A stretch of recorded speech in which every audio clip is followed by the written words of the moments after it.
Diálogos, Noctámbulos. Presenta. Ya está. Ahora sí. Ok, les platicaba de Lenka. Lenka es maestra en antropología general por parte de la Universidad Carolina de Praga, en República Checa. Es fundadora de un proyecto checo que apoya a los padres en una crianza cuidadosa y organiza también talleres y seminarios para profesionales sobre el sueño infantil que se considera normal, ¿no? Entonces, Lenka ya tiene de larga data pues una actividad importante en esto de los estudios de sueño y también en dar a conocer, ¿no? En divulgar lo que se sabe de lo que se denomina el sueño normal infantil.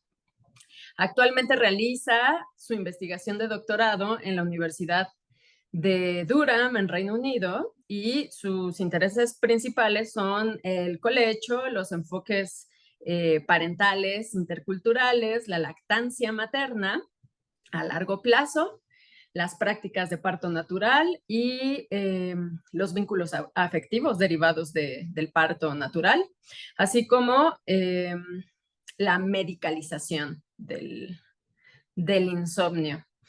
En esta ocasión, Lenka, porque además de todo esto que les platico, Lenka es madre ella misma. Entonces, en este momento precisamente ella está en República Checa y son horas de dormir a su criatura. Es un bebé de menos de un año, ¿no? Entonces nos pidió de favor que si podíamos presentar una grabación de su plática y ella se comprometió a conectarse una vez finalizado el video para la sesión de preguntas y respuestas. Así es que Lenka va a estar aquí, en este momento no está con nosotros, pero está atenta a cómo está progresando el seminario y pues les agradecemos muchísimo de nuevo que estén aquí conectados. Hi, thank you for inviting me. It's my honor to be part of your sleep sessions because it's very interesting to discuss sleep in many different contexts. And I really like and I really support any discussion about sleep and looking at sleep in different angles. Today, I would like to speak about how language and culture may shape sleep research and show you in some examples how it can be, and also show you some findings from my own research. My name is Lenka Medeveková Tinková. I'm from the Czech Republic. I'm a sleep scientist, medical and sociocultural anthropologist, PhD candidate at the Durham University in Great Britain, and a researcher at the Durham Infancy and Sleep Center, headed by Professor Helen Nibol. I am also founder of Czech webpage Prosím Spinkej, which educate professionals and parents about infant and toddler sleep. And I'm an author, I'm writer. I wrote books for parents, and I wrote many fairy tale books for children in different ages. My research interest consists of baby and toddler sleep physiology, sociocultural differences in sleep, different parental practices regarding children's sleep, co-sleeping, and the practice of uspávání, and also parental sleep. This presentation will be about the language, about some terms which we can see, for example, in anthropology, or which we found in our field works, and may shape the view of sleep in our mind and in our research. And one of these terms is the Czech term uspávání, which is and may be very beneficial, especially in sensitive period of toddlerhood, and which is controversial when when we speak about this word in for example, Anglo-American countries. But first of all, I would like to start with my very favorite quote. It's from the anthropologist Matthew Wolfmeyer, who wrote a very nice book, The Slumbering Masses. I recommend you to read. And he said that science can never uncover the truth about human sleep because sleep is always biological and social, cultural and natural, historical and emergent, and will always be perceived through our contextual lenses. I really agree with this, and I think that we can change it. We can explore sleep more in depth and to add some new findings to our research and make better picture about how sleep works and how sleep can or may look like.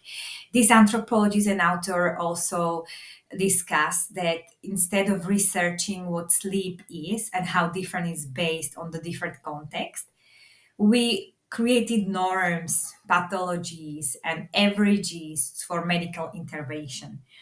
And I'm happy that nowadays we already do try to explore sleep more in different angles. Because, for example, in so-called Western weird societies, let's say, we may see that sleep is imprisoned in normality and universality in this number of hours and the special place for sleep and individuality and sleep. But it's far from what we see in field work in different societies. And how we speak about sleep also may influence our behavior. For example, when we speak about the family, parents, and children in the USA, where sleep training and solitary sleeping of babies and children is considered as normal thing, the normality of sleep training is seen everywhere in movies, in series, in talk shows, and sleep training is in way to teach babies to be independent from the first months of age, that they should sleep and fall asleep alone and in different rooms sometimes. But also in this country, there is one of the highest rate of SIDS, sudden infant death syndrome. And on the top of that, also there is a statistics which says that between the ages 2012 and 2021, there is a great increasing of artificial melatonin usage in pediatric sleep, and the annual number of pediatric ingestion of melatonin increased for more than 500%. That's a crazy number. So this pressure for sleeping through the night in children, from the society and even research, and very high expectation of uniform uninterrupted sleep in childhood may actually lead to parental stress and sometimes maybe to overdosing the melatonin.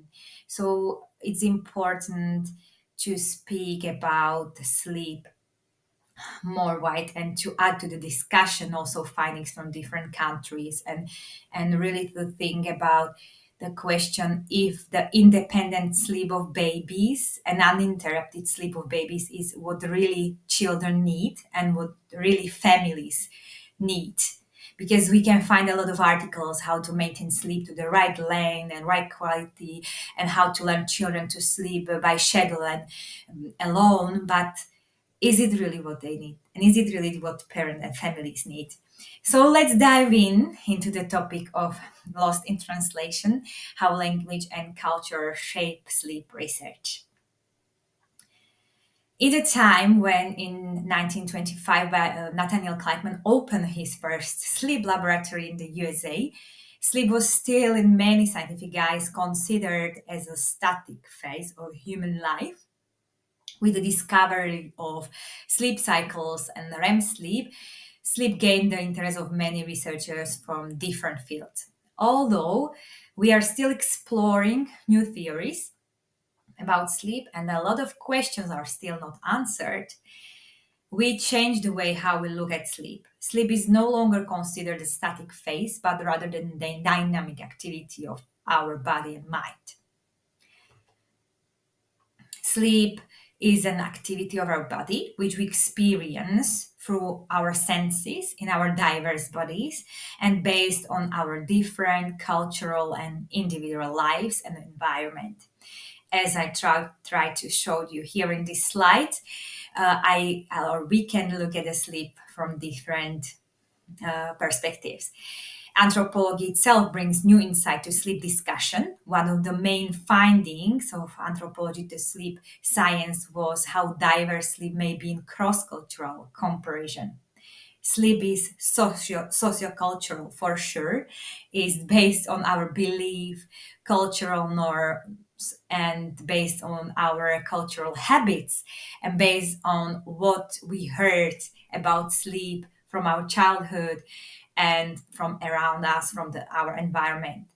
Sleep is biological. We need sleep for our functioning, and it's driven also by processes in our body. Sleep is emotional.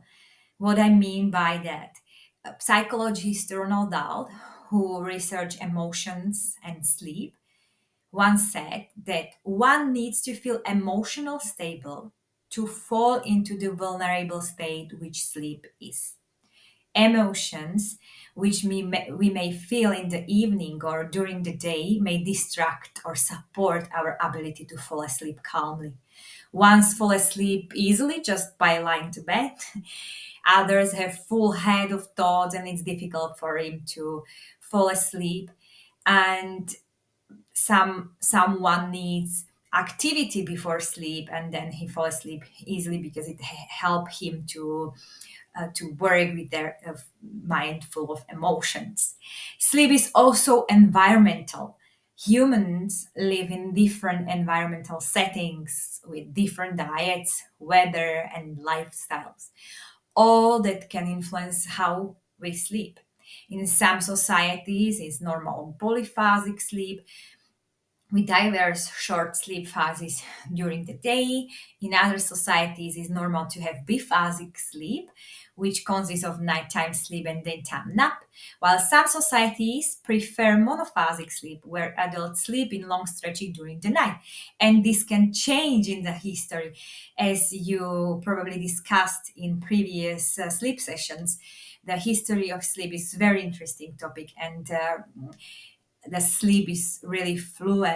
It's really fluid, and it's really on its change in the history. Sleep is also personal as well.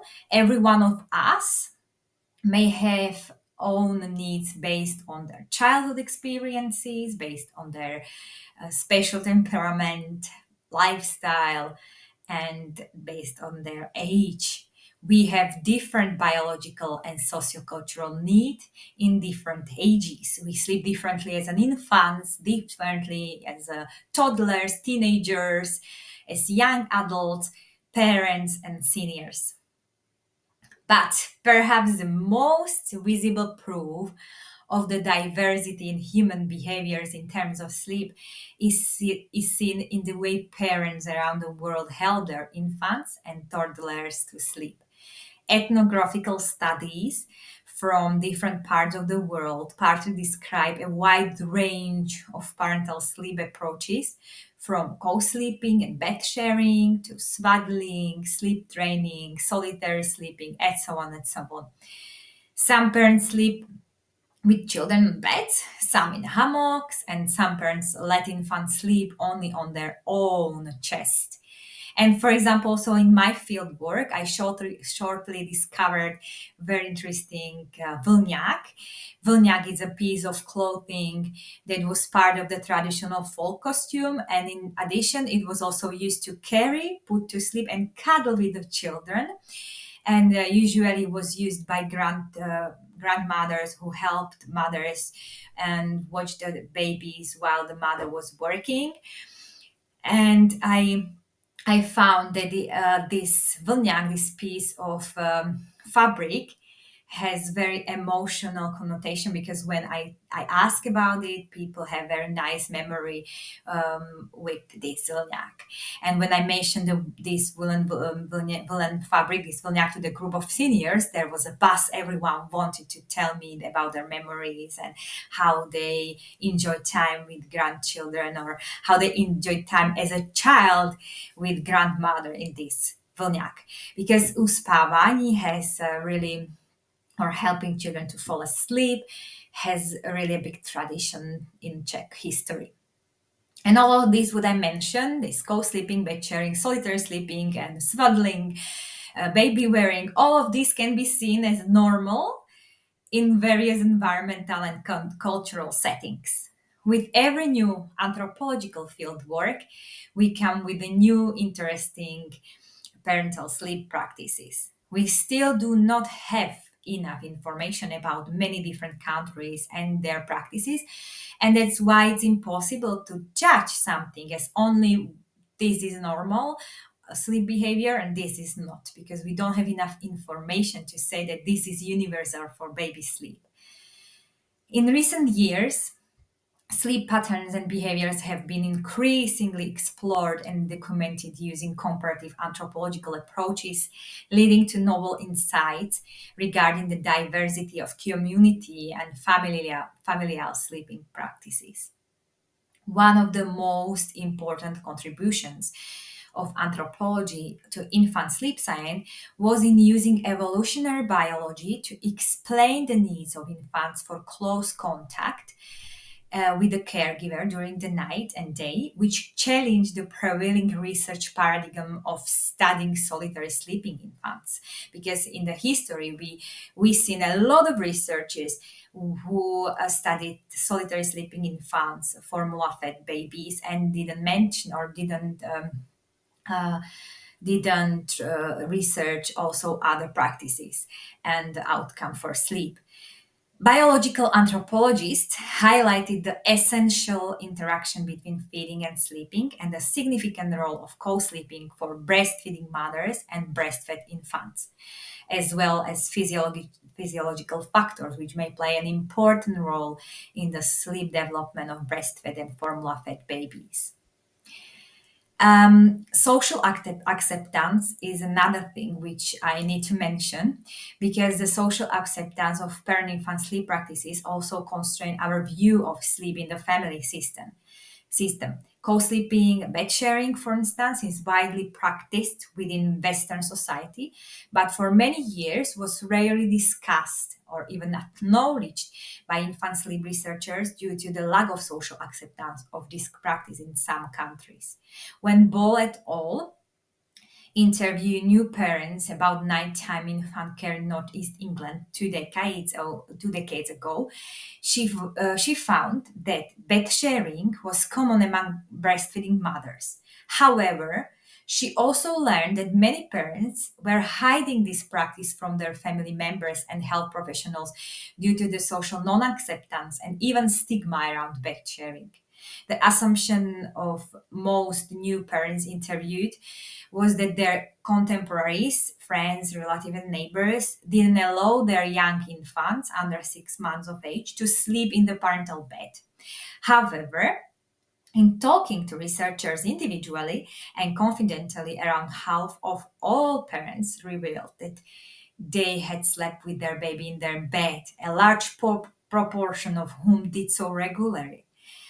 All felt bed sharing was stigmatized in the UK at that time and felt they would be censored by others for admitting that they're doing this. Similar responses regarding lack of social acceptance were also discovered in the USA by Tomori, while Shimizu and Teti reported that parents who continue co-sleeping after their infant was 6 months of age felt more criticized and were more fearful of judgment than parents whose infant already slept in their own room.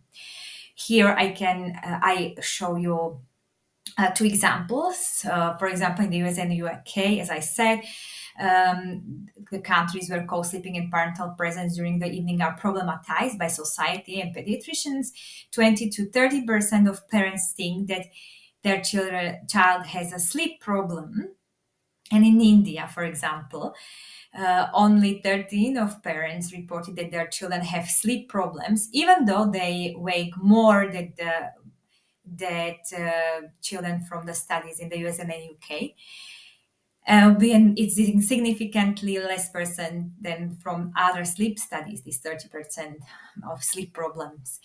And what played a huge role in it is the social acceptance of co-sleeping in India, which is different, like the social acceptance of co-sleeping bed sharing in the USA and in the UK. And anthropologists have theorized that social acceptance of individual sleep behavior is one of the 4 important factors for calm and relaxed sleep, while Nelson argues that social support is one of the key predictors for parental well-being.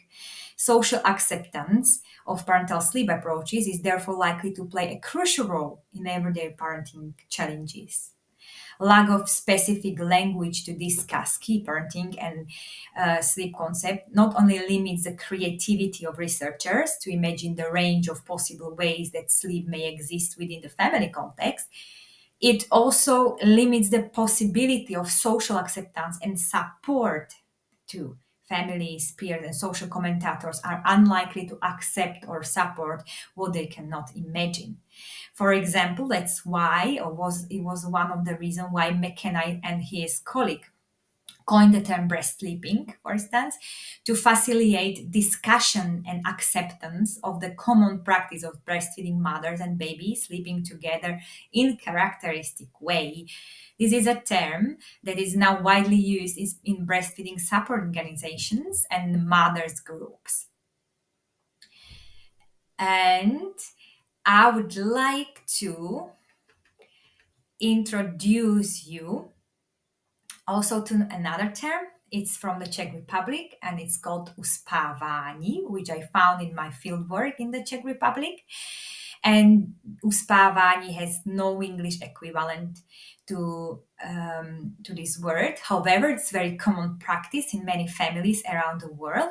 And I will take you to the journey of toddler sleep to show you how uspávání works and to show you how the culture and language can shape what we think about sleep and how we can use it to help families and to better understand sleep in different angles. Because uspávání may, in some cases, improve family sleep, parental self-confidence, and we as a professional may support parents in their journey to calm evenings with their children just by knowing how uspávání works. Uspávání, as I found, may help in many different ways, but it's often mistakenly considered as negative sleep association in some societies. Okay, so let's start with an explanation what challenges parents face with their toddlers. Toddlerhood is very important and difficult period of life. Some scholars name it transitional period from infancy to childhood.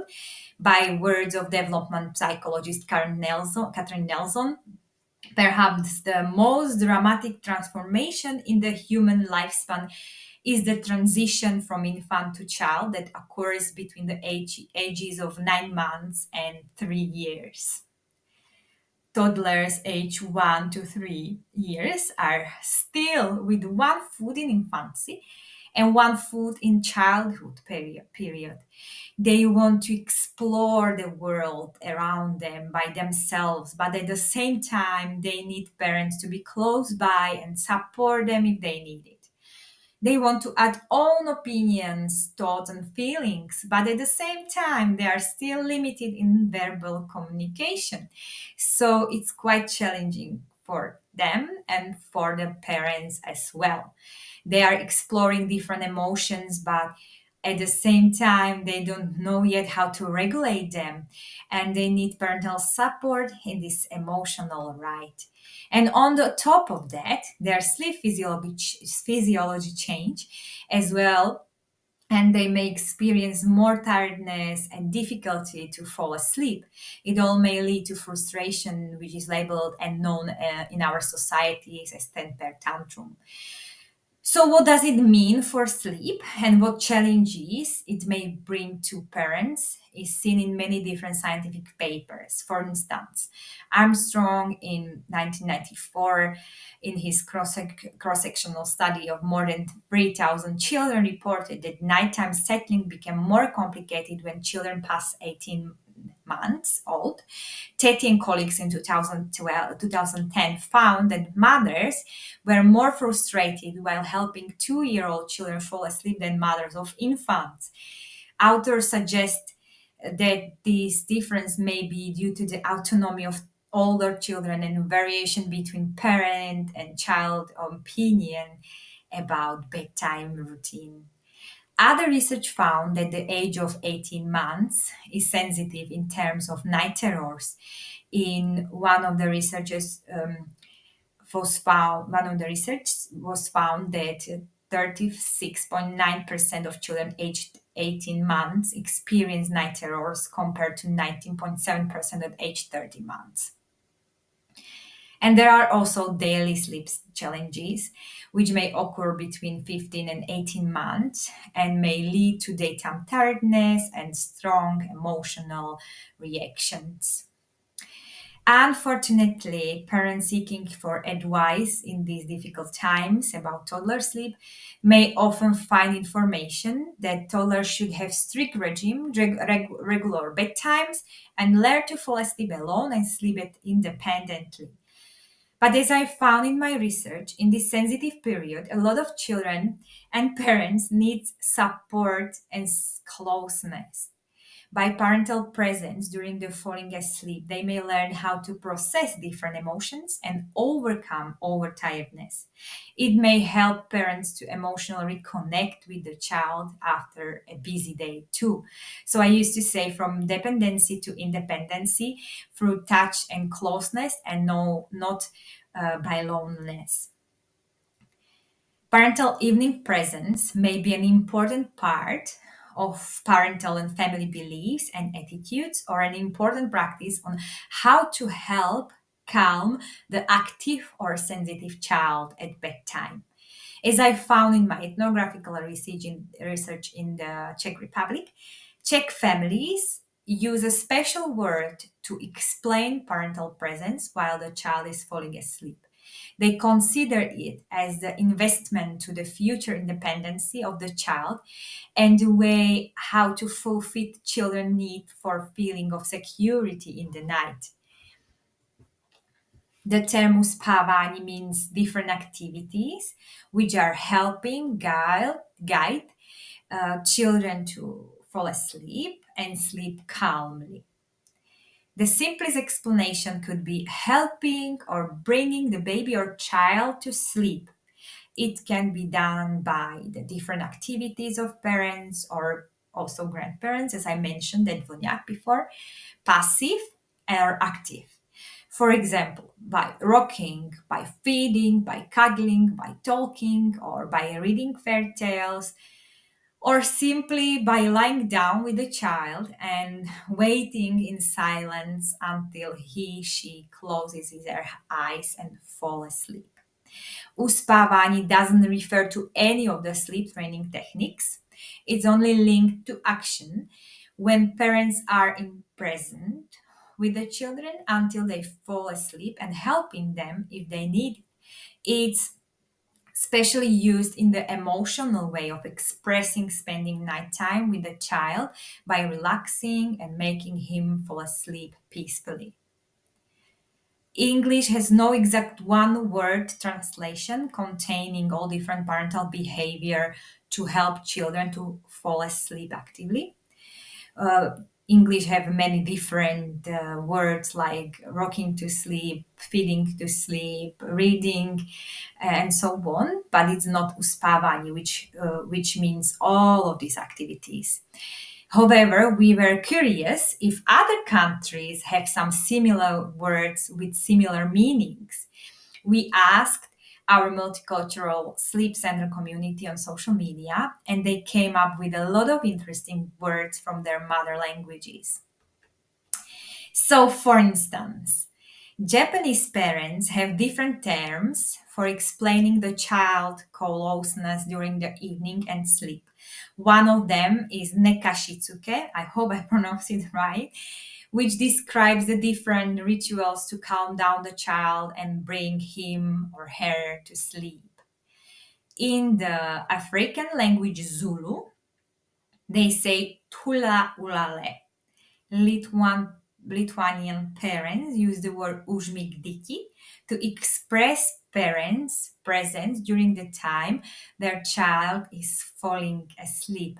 Maybe after the presentation, we can discuss other words which you have or which maybe you use in your mother languages.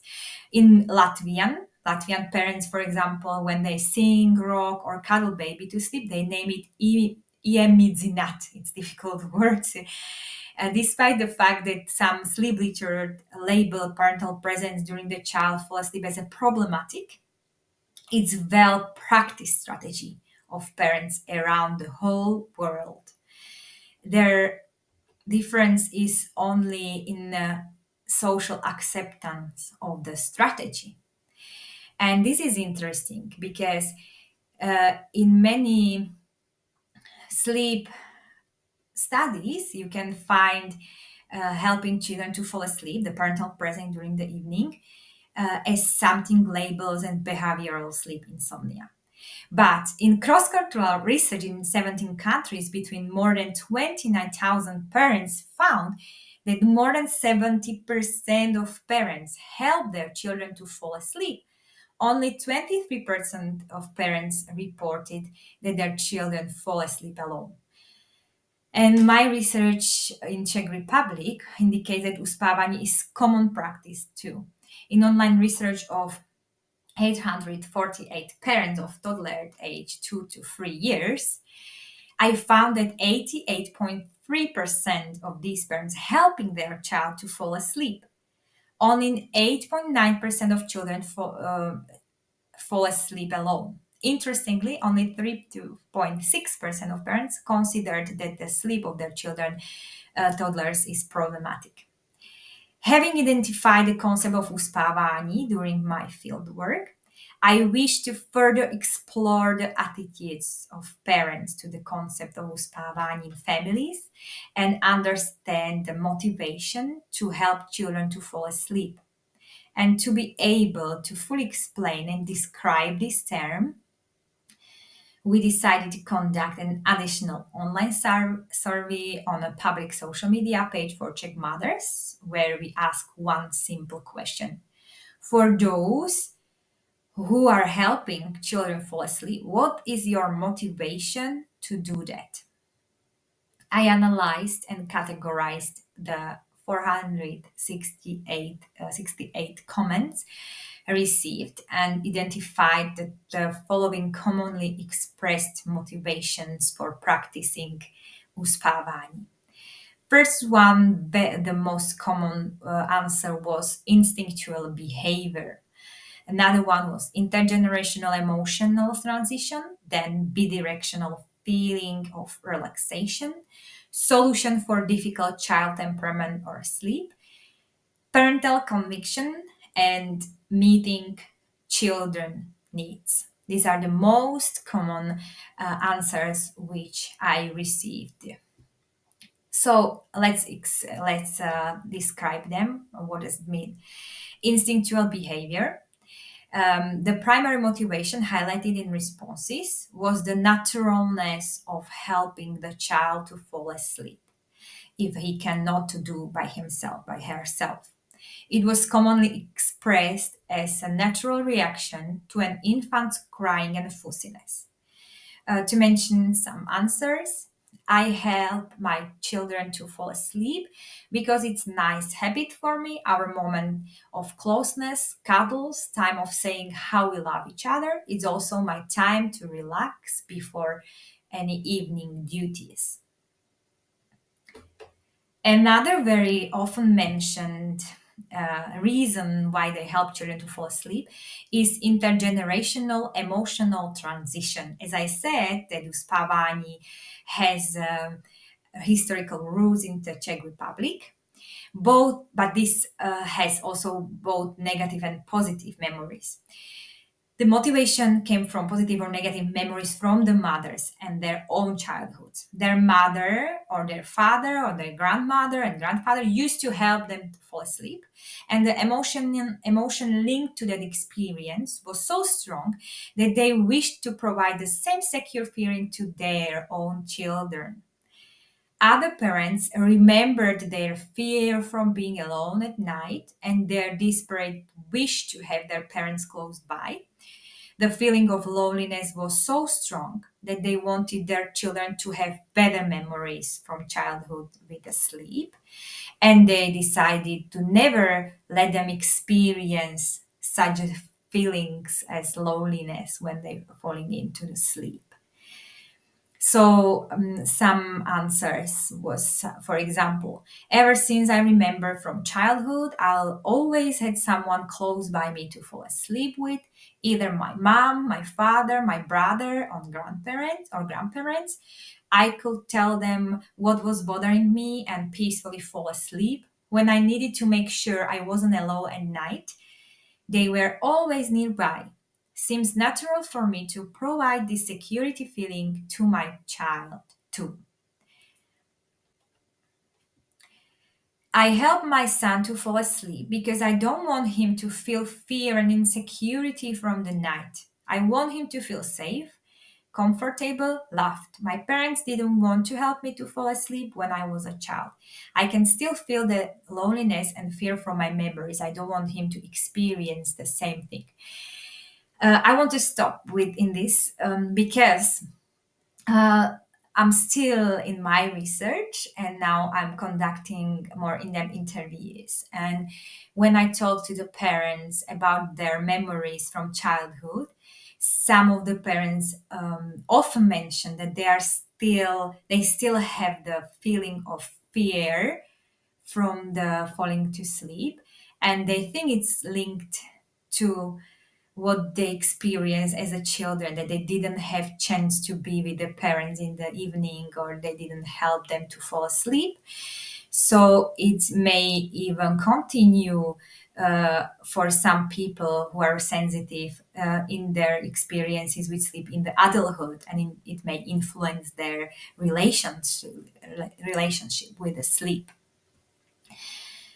Bidirectional feeling of relaxation in the evening was another very often reason why parents help children to fall asleep in the Czech Republic. Interestingly, many mothers mention that helping children to fall asleep helps them too. They take it as their time to slow down, relax, and calm down after a busy day at home or at work. I help my children to fall asleep because it's a nice habit for me, our moment of closeness, cuddles, time of saying how we love each other, and it's also my time.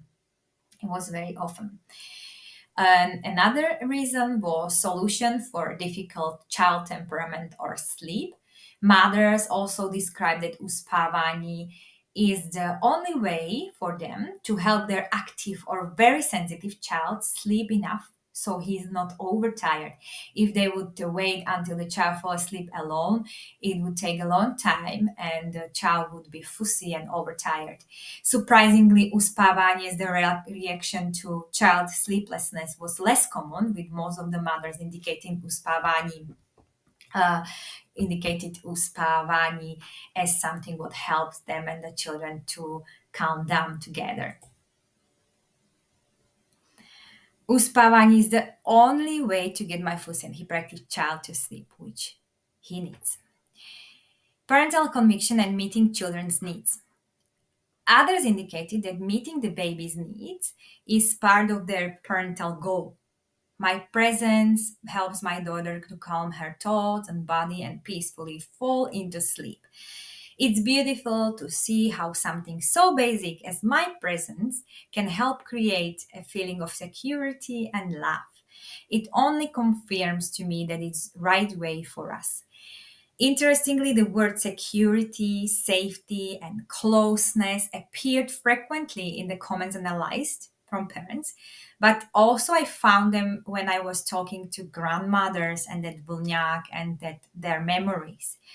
Feeling secure is the emotion which was mostly linked to calm sleep and which is often mentioned in psychological and anthropological research, both biological and sociocultural, as a prerequisite of necessary condition for sleep.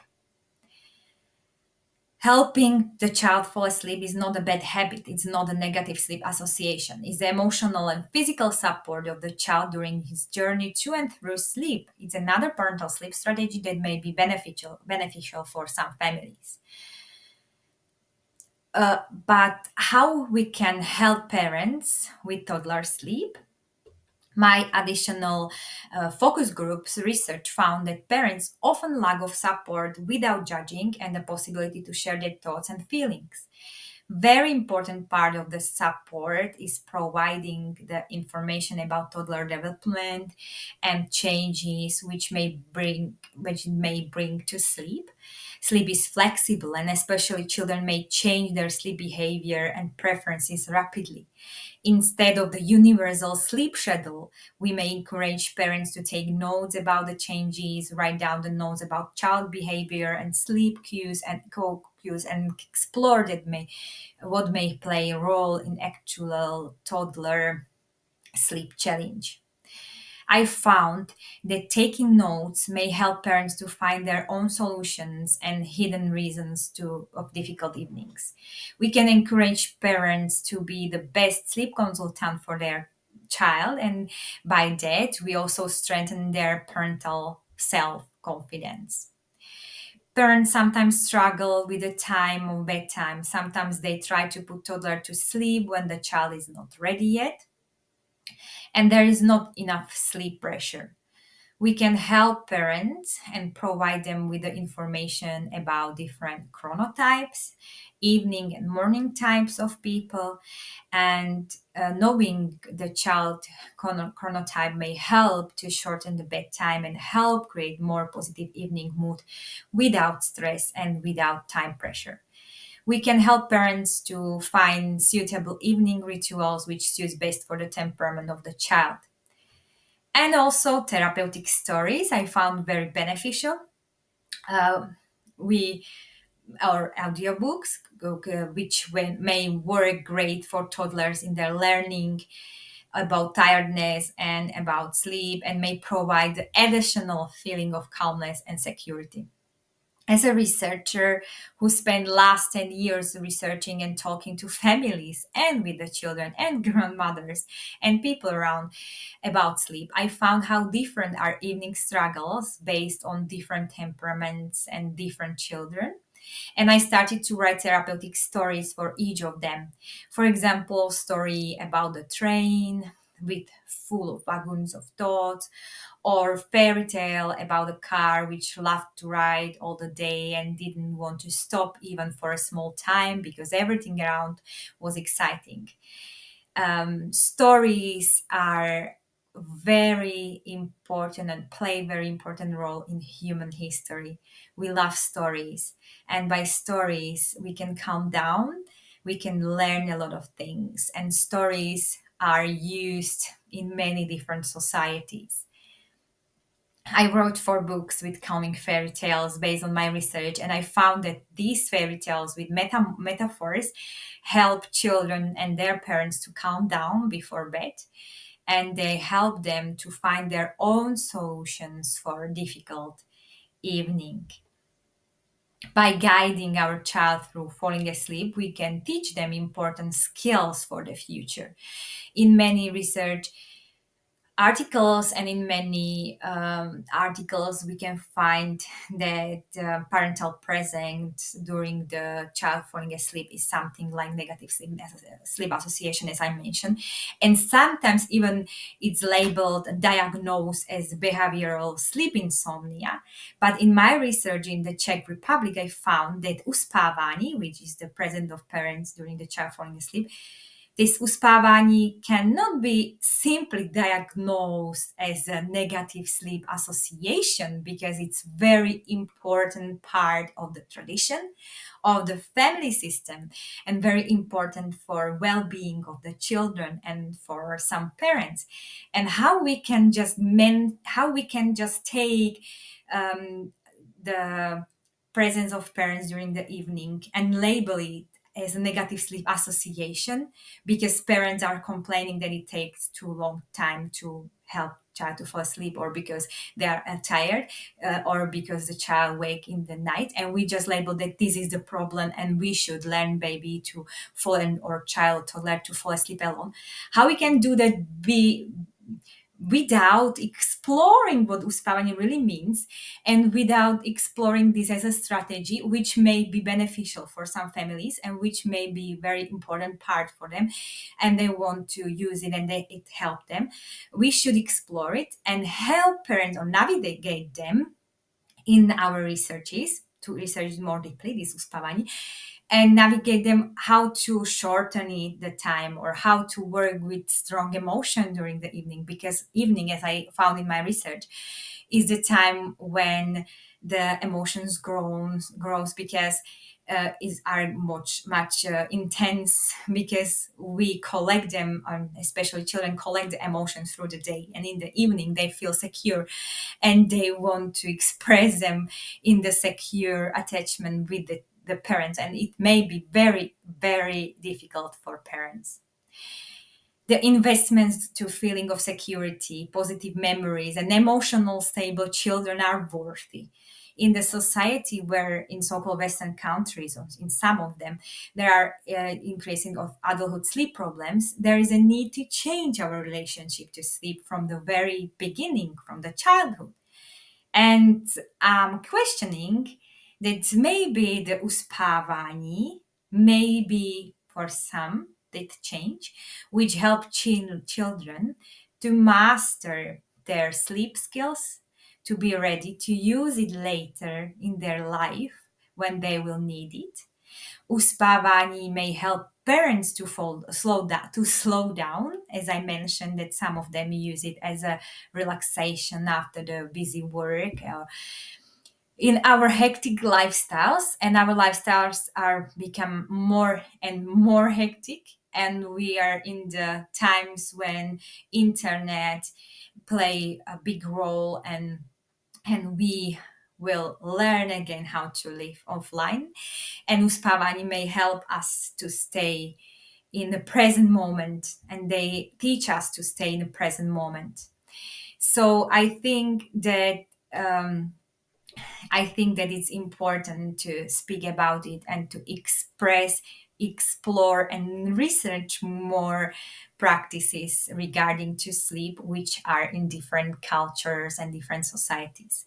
And as I showed you in my presentation, the words which we use are important, and sleep research sometimes use the same words all the time, and maybe now is the time to open for new terms from different languages, not only from English speaking countries, and to explore them and to add them to the discussion about sleep and how sleep is happening in different societies.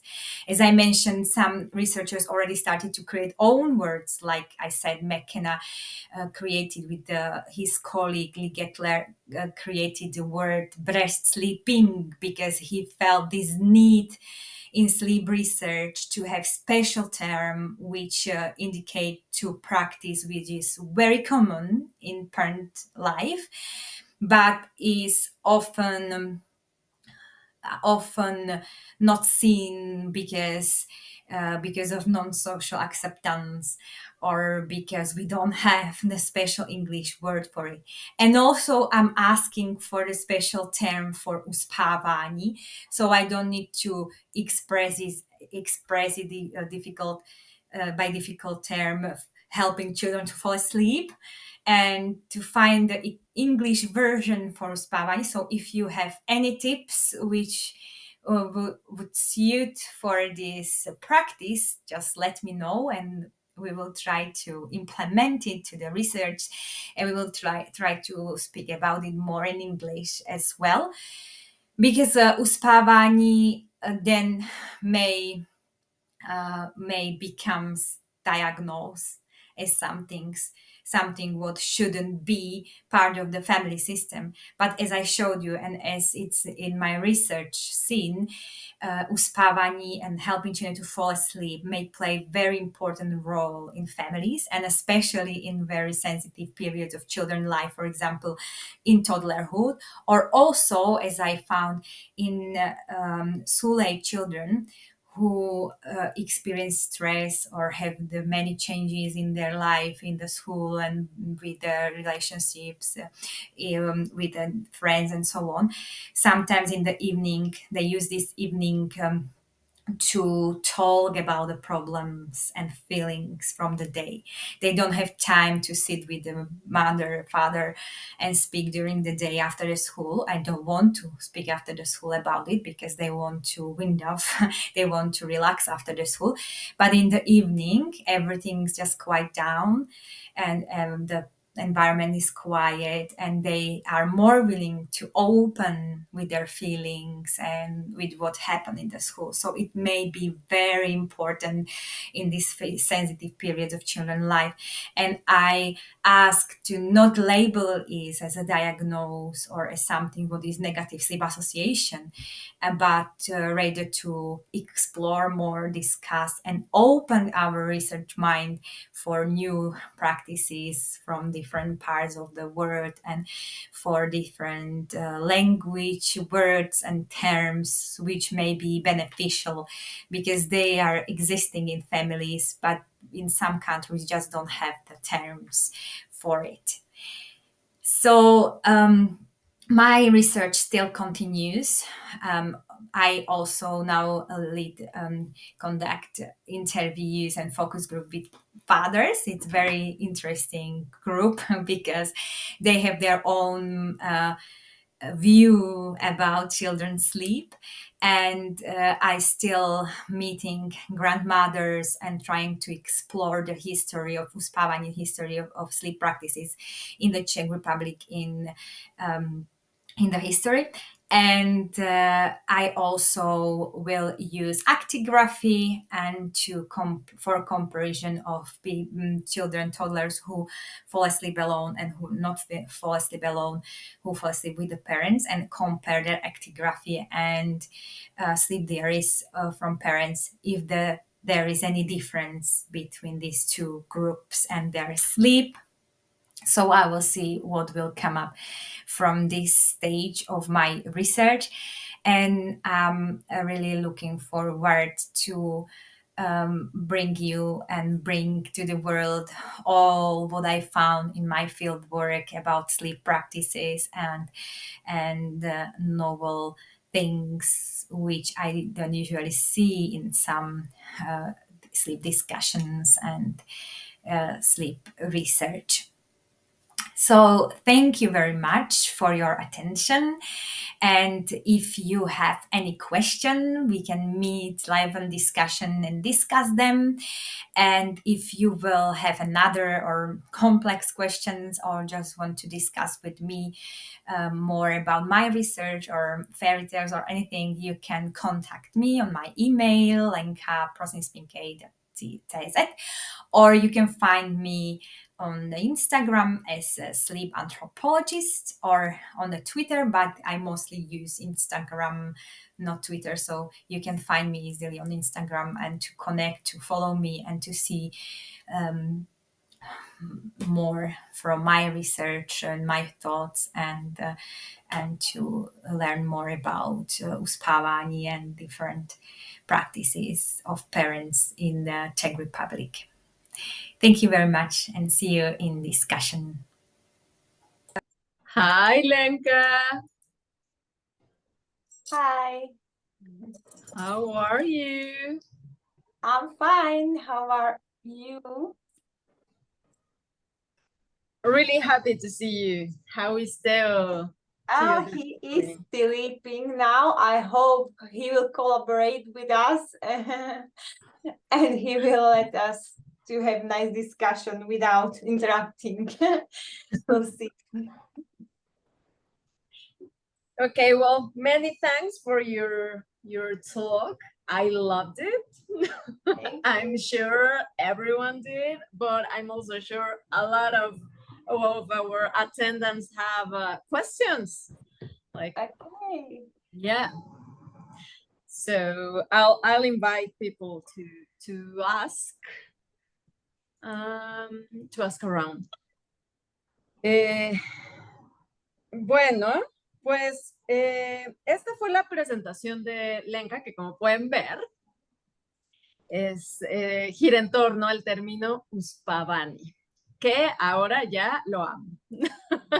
Lenka también tiene publicado un artículo al respecto, si quieren después se los mandamos para que lo consulten. Y pues no sé si tienen alguna duda, algún comentario. Lenka nos invita también a compartirle algún término que nosotros creamos que sea compatible con el de Uspavani. En español yo sinceramente no encontré, pero tampoco es que esté muy familiarizada con poner a dormir a la gente. Y no sé, quienes estén más familiarizados con otros idiomas, si tienen alguna sugerencia, pero siéntanse libres de, igualmente, si su pregunta la quieren formular en español, nosotros las podemos traducir o directamente en inglés. ¿Alguien quiere comentar algo?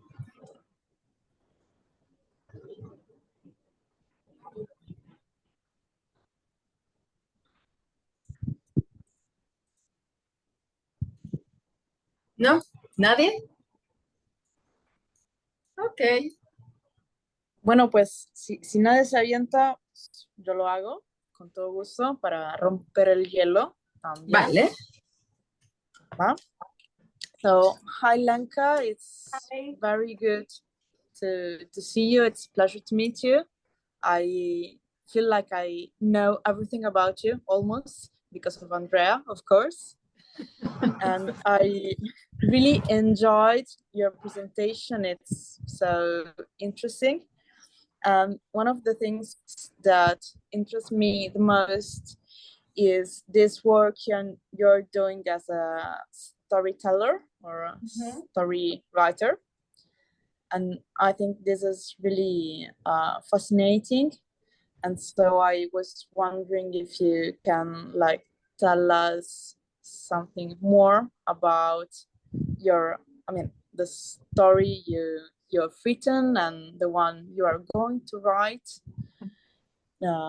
like the topics and how do you come up with them, and which is the purpose of each one of them. How do you believe it can improve the sleep wellness of childs and parents as well, I believe. Okay, thank you for your question. I'm happy that you like the presentation.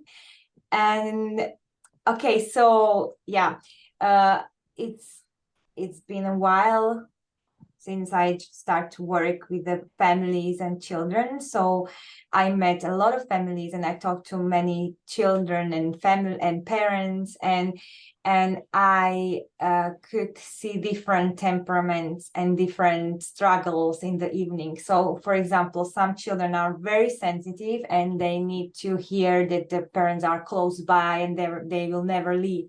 And some children are very talkative and they have a lot of thoughts in their mind.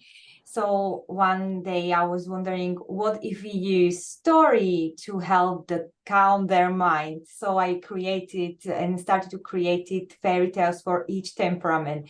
For the children, I wrote the different temperaments and different struggles, which I heard from the parents.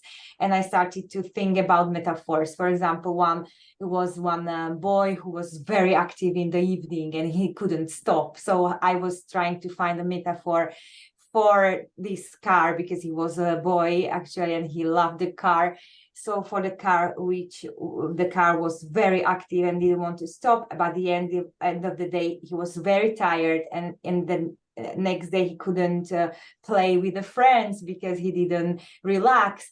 And I wrote the story and I sent it to parents, and it was amazing because they said that it really worked, and the boy was very much wanted to talk about it and wanted to try to sleep like a car because the car needed it and didn't try, and he wanted to help him and to try the relaxation so he can play with friends like he couldn't with the friends that time. And it was another story was about a child or another family I met. There was a daughter, and she was very sensitive, and she had really a lot of thoughts in her mind, and it was difficult for her to fall asleep in the evening. It took her 2 hours. So when the parents were talking about it, I actually really fast came with the idea to create the story about the princess who really didn't want to fall asleep because a lot of ideas came in the evening, and all the family struggle because they were very tired, and she was still talking. And then there was a cat who came to her, and she was trying to teach her to put the or to send off the thoughts by breathing. So it was like the breathing exercise, which princess was doing through or with the cat, because cat was very favored animal for this girl also.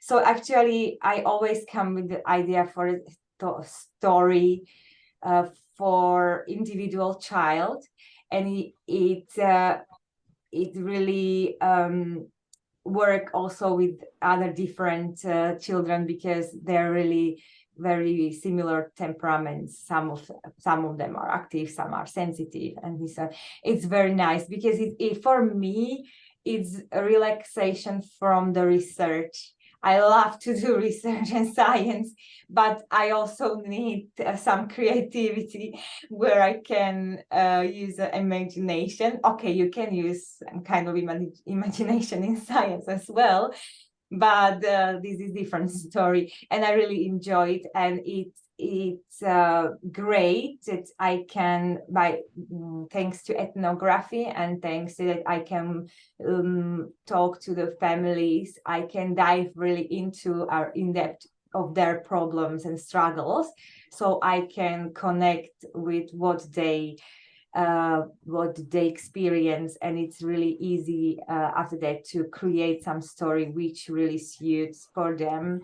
And when I found that it's working, like the parents write me, it's really working, it's nice, I decided to put it to the book and to give it to a lot of parents so everyone can use it. And actually I wrote also one book which half of the book is there are stories, and the half of the book is for parents, and it's written there how I create stories and how they can create stories for different sleep problems of the children. Wow, thank you. That's really great. Thanks. Thank you. Lenka, I'm curious about the ages until parents practice uspavani. You know, I am working with adolescents. Yes. You're asking about adolescents. Actually, it depends, but usually they help children to fall asleep till maximum till 6-7 years, but it's different in every family. Some families just help children to fall asleep till 3 years old, till 4 years old, and some till 7. And I also speak to some parents who just talk to the children when they are 12, because it's just really this uspavani change to enjoying the evening together, and they come to the room in the evening of the teenagers and ask how the day was and how they feel, and then they leave and child fall asleep. So it just lasts as a nice habit for them. But usually like this active helping children to fall asleep, they really do maximum till 6-7 years, but also some of them also till 3-4 years. And it also depends on the family construction, like if they have siblings or how many siblings, because when they have one child it's easier, but when they have 2, 3, 4, 5 children, it usually happens that the older one helps to fall asleep the younger one, so the mother have free hands for the baby, for example. So it's like changing with the situation. Okay. So we have a question from Andrea. Andrea, if you want to share. Yeah, I'm very excited to hear about your research. I'm doing something a little bit similar. So Andrea had recommended some of your articles, and I had read them, and it's very nice to listen to your presentation.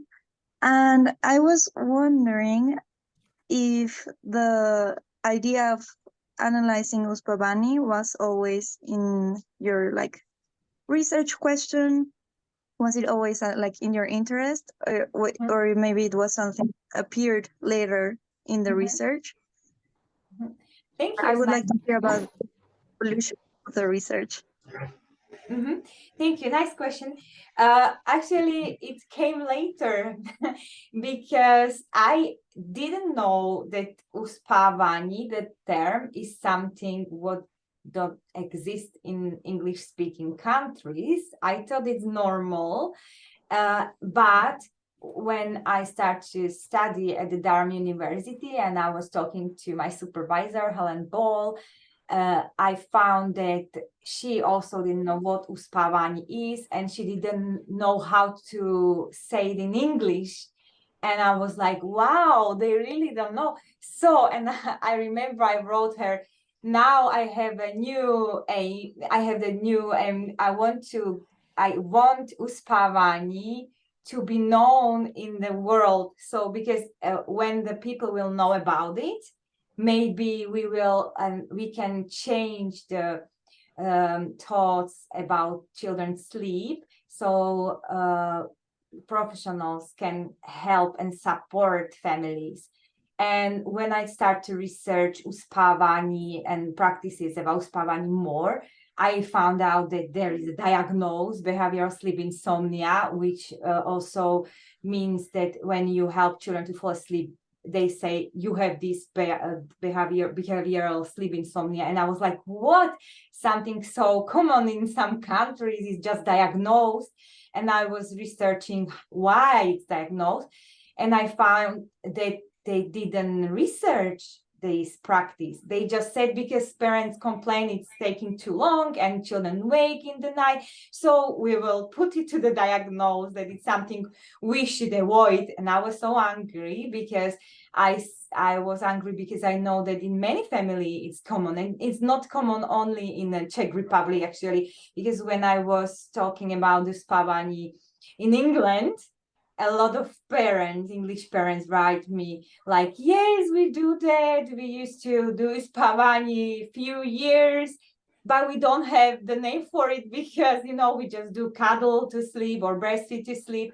So a lot of parents around all the world do it. But it's interesting that in English-speaking countries, in most of them, these sleep research terms took the main word, like the parents use the terms from research like self-soothing, sleeping through the night, or sleep training, and a lot of words from sleep training, which came from the professionals, not from the parents. And this uspavani is a word which was created in families.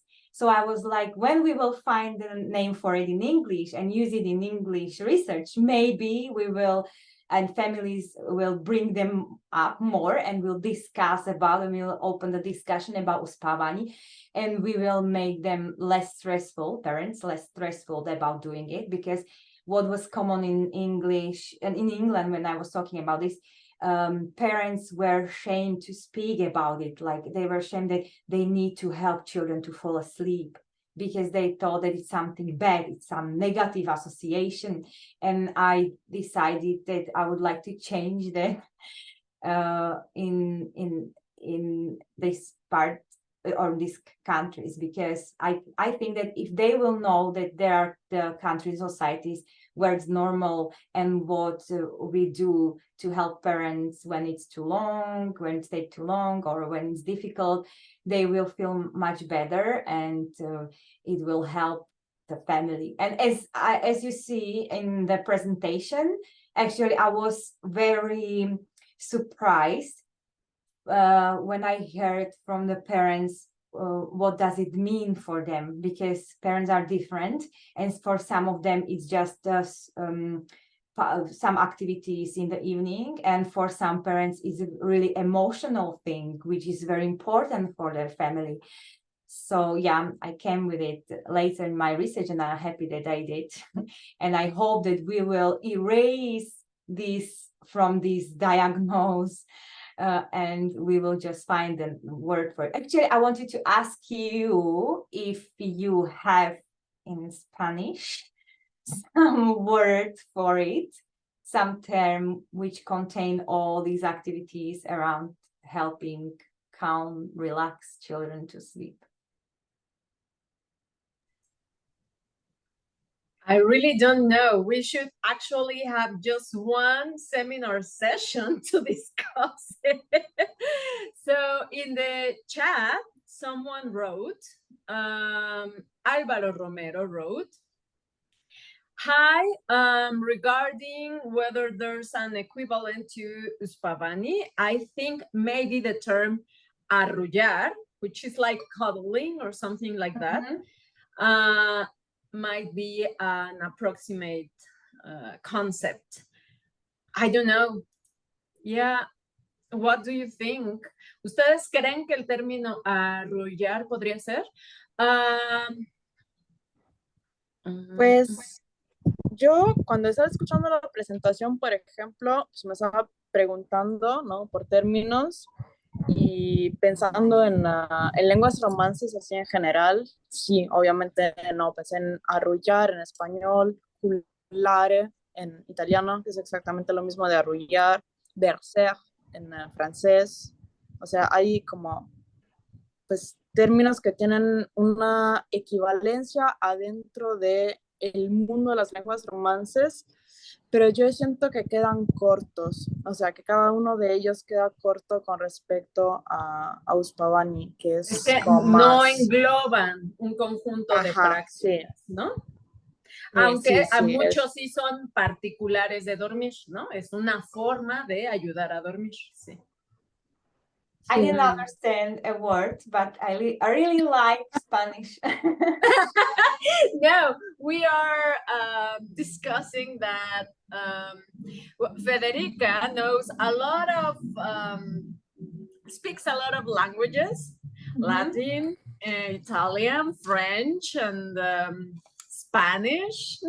So maybe Italian, they have this term, because I came with the idea that in the countries where it's normal to co-sleep, they usually have this term, and where it's normal to breastfeed for longer period, like Japan, Vietnam, Latvia, and what else? Sweden also, they co-sleep a lot. So in this kind of countries where co-sleeping is very often, they do have this term. So I guess, I don't know how, if Italian co-sleep, but for me, I think so, because they are up very late, and they seems to me like very contact people. So maybe they have term for it, but I didn't check. That's just a prejudice. Yeah, No, maybe. I mean, yeah.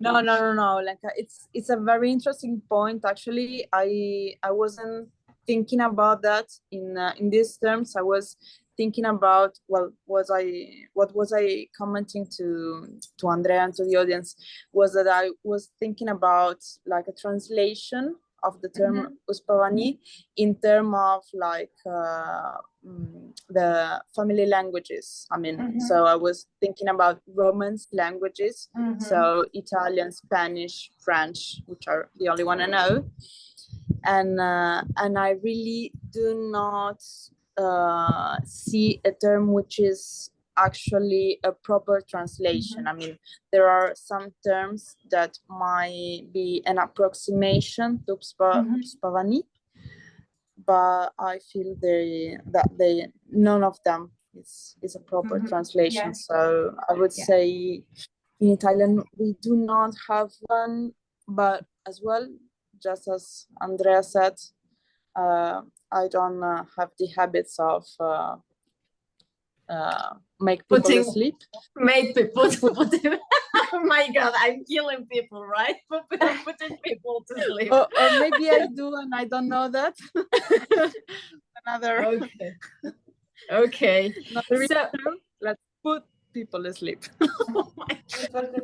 Or guiding. I used to say guiding to and guiding. Guiding. I love that. I love that.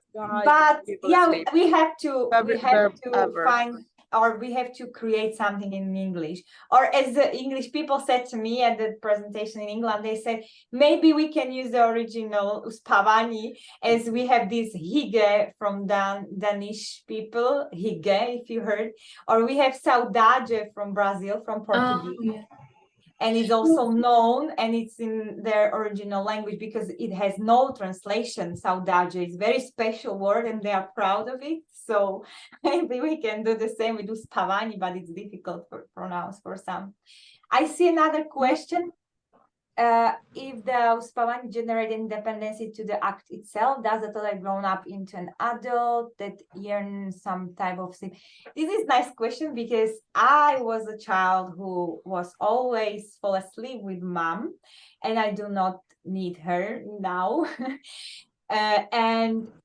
What is interesting is that when my children, they born, and when I helped my first daughter to fall asleep, I just realized that I use the same songs as my mother did, and I didn't know, it just came up from me, like it was there somewhere waiting for my child to use it.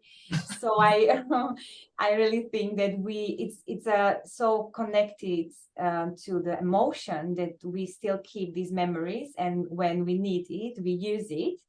And also from my research and from the parents, what they say that it's very beneficial in later life, like when the family have ritual that they read to the child fairy tales when the child was older and needed to relax or to fall asleep. They took the book and read themselves, and then shut the book and fall asleep.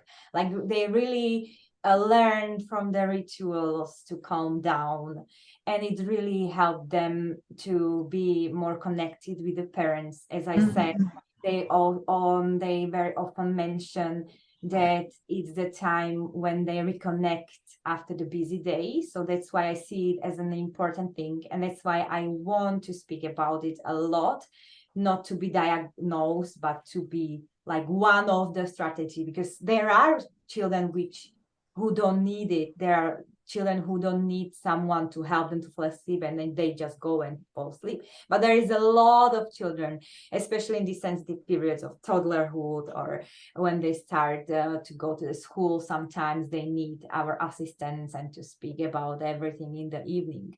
So for those and for babies, we should accept it as one of the strategy which some families use, and which is very important for them. So no, as I know, there is no negative outcome like the. I don't know the adults who still needs parents to help them to fall asleep. Mm-hmm.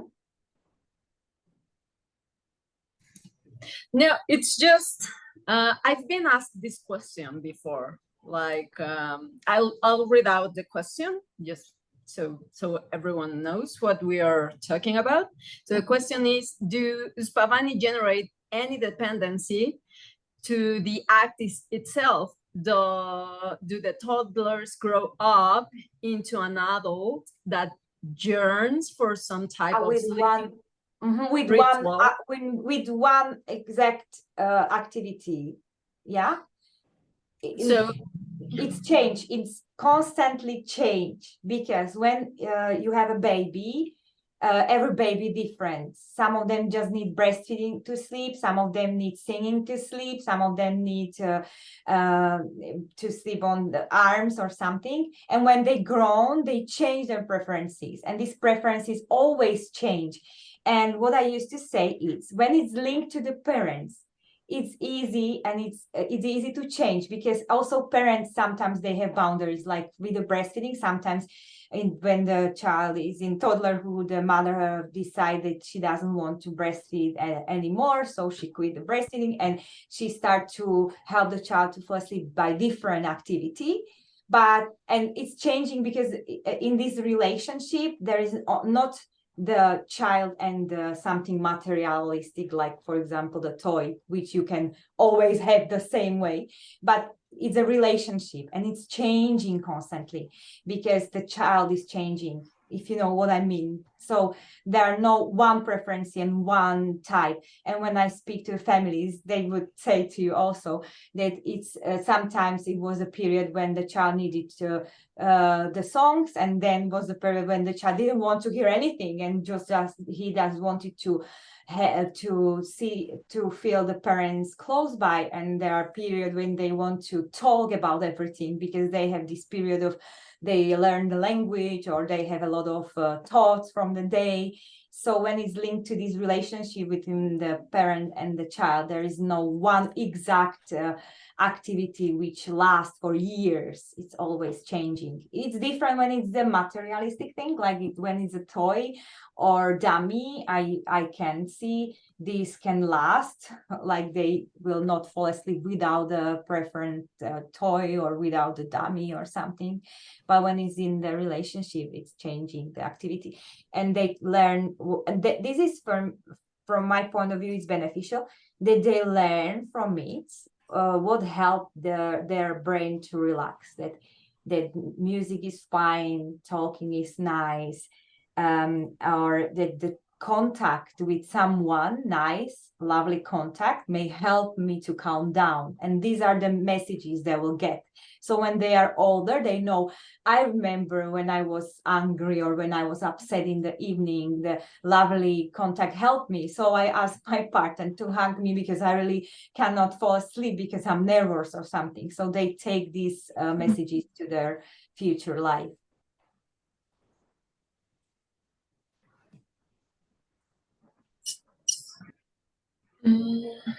So does someone else has a question or a comment or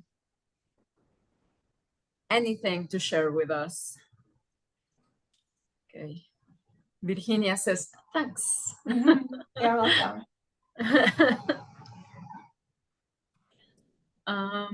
And I want to say also that it's not only idealistic or I just painted now idealistic picture about uspavani. There are struggles. As I said, a lot of parents struggle with the length of the uspavani because it's too long, it takes too long. But what I found is that the parents, thanks to these struggles, learn by how to live in the present moment, because they know, and a lot of parents mention it, they know that when they are nervous, the child will take 2 hours to fall asleep because they feel this nervosity, they feel that they are angry. So they are the parents learning to work with their emotions. So I found it very interesting that this is really often mentioned by parents, that they learn a lot of things about behavior by helping children to fall asleep. Yeah, well, I think you know, I'm writing this paper on how culture can actually influence the way that people self-report their sleep health problems, right? So yeah, in contexts where co-sleeping is quite common, it's not just because of co-sleeping, but it's partly because of that. Kids or adolescents tend to rate better their sleep. Like they say they have less daytime symptoms of sleepiness, even though they don't.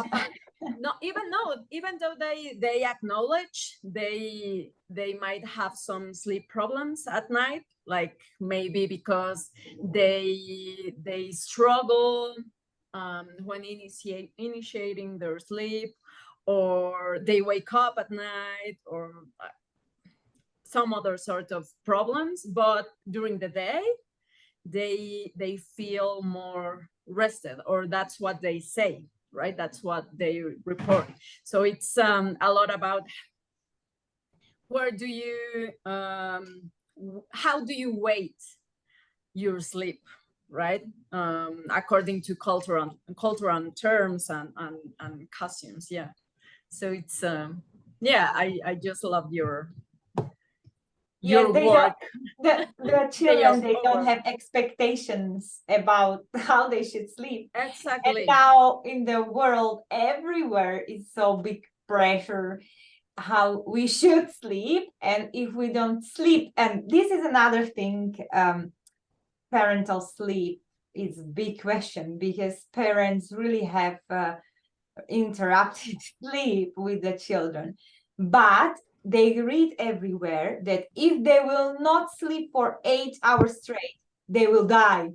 So they have stress from parenting, because it's difficult, and they have to read so many things about how to parent and how to help children with eating and napping, everything. And in the top of that, they also read that they will die because they have to wait with the child. So it's so stressful. But we know now, and we don't know a lot, but what we know is that sleep is flexible, and that really in the parenthood, we are tuned to our child. So our sleep changing, and when we have the child close by, we synchronize our sleep cycles, because if not, it would be a big problem for our body. But because we do synchronize, thanks to the closeness for breastfeeding mother, it helps us to maintain wakings and breastfeeding and this parenting. So what I think, and why it's important, this anthropological view and the whole thing, what you do and Helen do, is that when we talk about it, how it can be influenced by culture, we may help parents to sleep better, first of all. And you know what I said at the beginning, that in the USA, they feel the pressure, the parents feel the pressure to put children to the different room. And this is very difficult, because we were not created as a human to sleep alone without the babies. So we can struggle a lot mentally and also physically to taking care of the child who is in the other room than we are. So that's why it's important, I think, to speak about it. And this is the thing when culture make it really difficult for human to thrive with the sleep. Oh, Lenka, yeah, I agree with every single word you've just said. um, yeah, so I don't know if someone else has an opinion, an idea on another term that could be similar to Uspavani. I know there are some anthropologists who may be fluent or sort of fluent in other languages. I have a question for you. Yes. Because of this sleeping in a hammock, I know that they take babies to sleep in the hammock. It's very interesting. Is there any research if they sleep Mayan or I don't know the name of the other societies who do that in Mexico, but do they have any research about this sleeping in hammock with babies? Not that I know.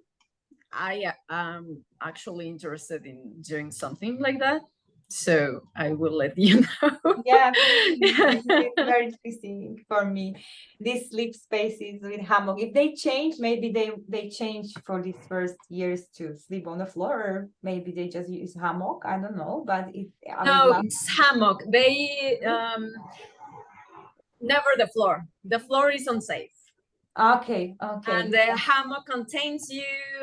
Yeah. So all right, they have that special one for baby and mother, because it's maybe the kind of unsafe in our point of view. No.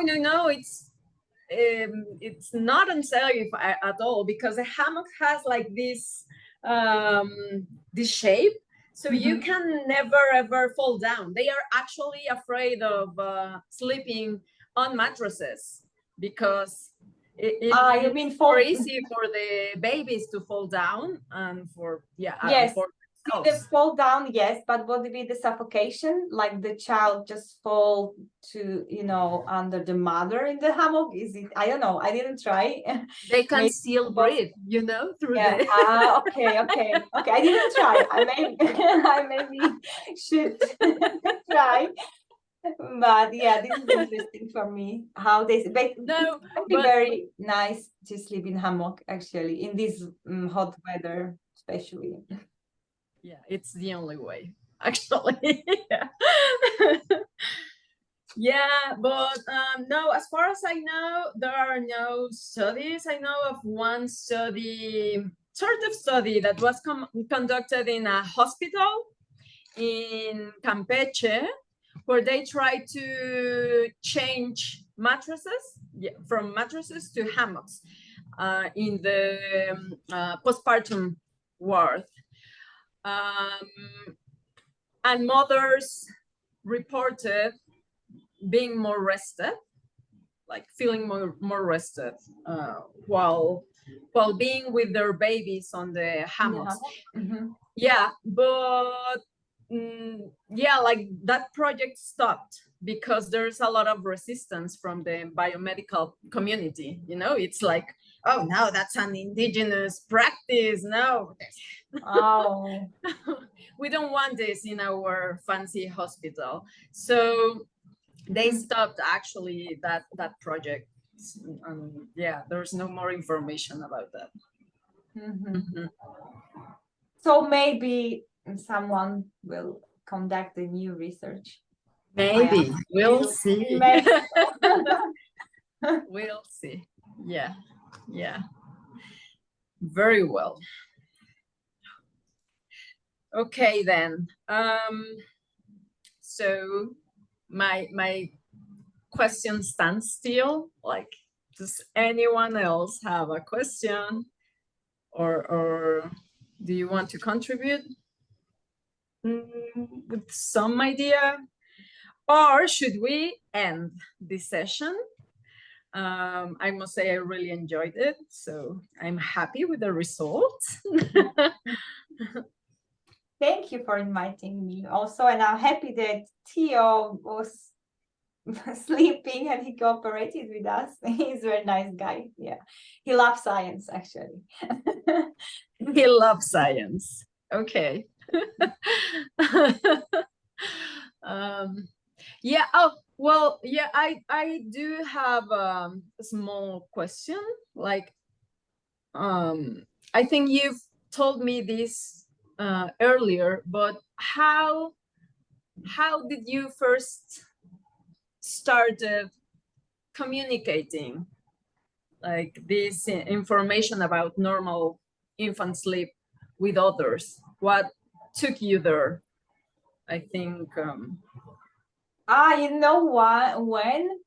When I had my first child in England, because I really met the English expectation of children's sleep, and I was really stressful. I was like, oh, what? They said, you can have your baby in your arms, but when the child will have 4 months, you can't. I was like, what's the difference? If he's small and in 4 months he's still small, and I remember my mother helped me to fall asleep, why I should not. And then I heard a lot of things like how I damaged the sleep of my baby. I was so stressful, and I was researching at the internet something what will prove my thoughts and intuition. That time was 12 years ago actually.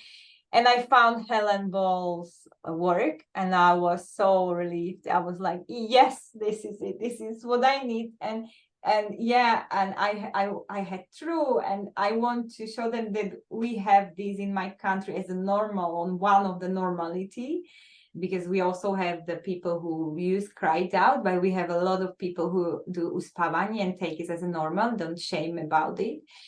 So I said myself that yes, this is the thing I want to do for parents, because I was in the same situation. I really, for a while, I feel stressed to do what I feel is right. And I was like, no, this cannot happen. Why?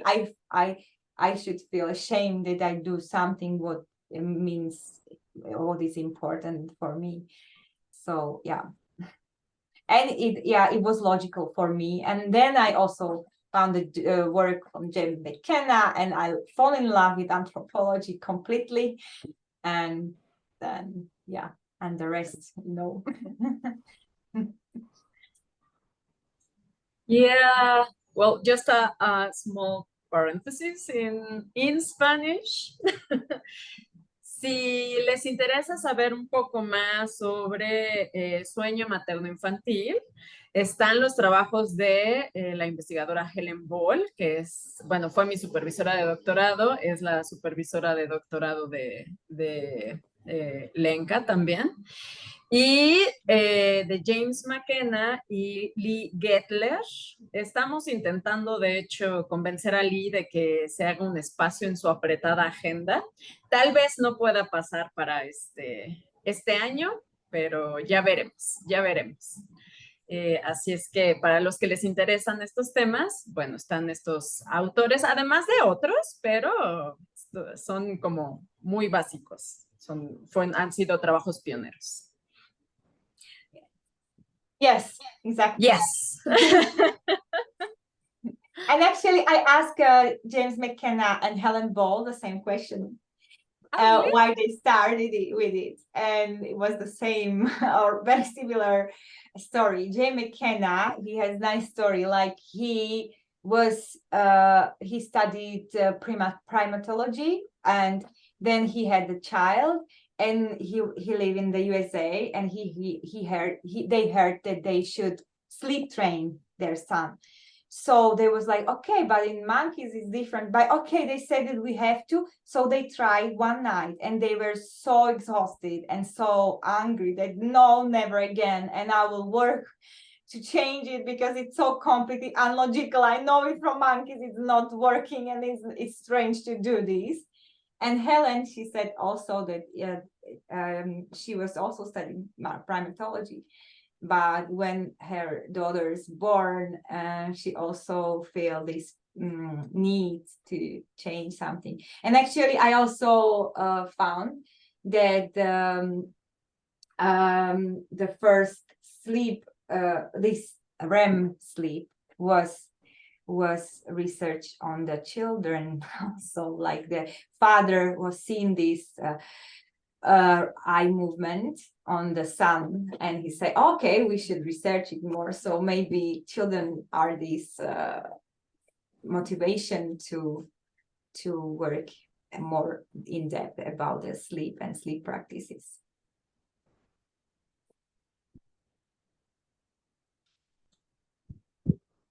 So someone is asking about the names of the author, so I just wrote them I see. down. Yeah. Yes, they have very nice research articles. I recommend to read it. Yeah. And yeah, Cecilia Tomori also, sorry, Cecilia Cecilia Tomori, Tomori if you as are well. interested about this topic, she has also few very nice pieces. Cecilia Tomori has 2 M's, double M? No, one, I think. Just one? Now I'm not sure. Cecilia Tomori, I guess it's like this. It's Hungarian name. Okay. 2M, that's only one. Yeah, Cecilia also does cool research about breast sleeping. Breast sleeping. Yeah. Yeah. Yes. Okay, then. So I think it's time. Yeah, it's about time. And Matthew Wolfmeyer, the last one for you to read. The Slumbering Master. Yeah, that one is really nice. It's very nice book about sleep anthropology, about adults, not about the children. But it's very nice sleep anthropology, actually.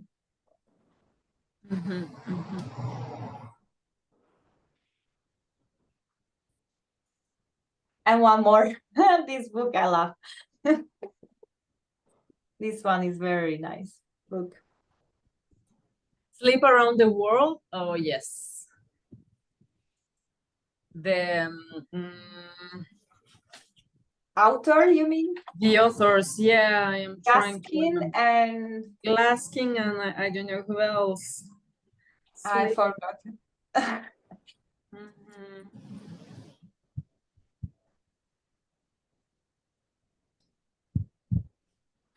It's oh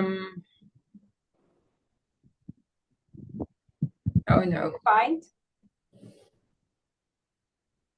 Glaskin, yes, I suggest see this. And Chenhal. Yes. Oh, and Andrea. The History of the Night is also a very nice book.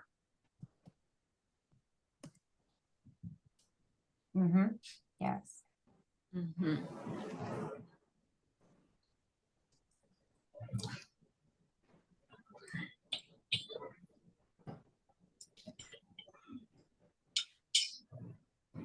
Oh yeah.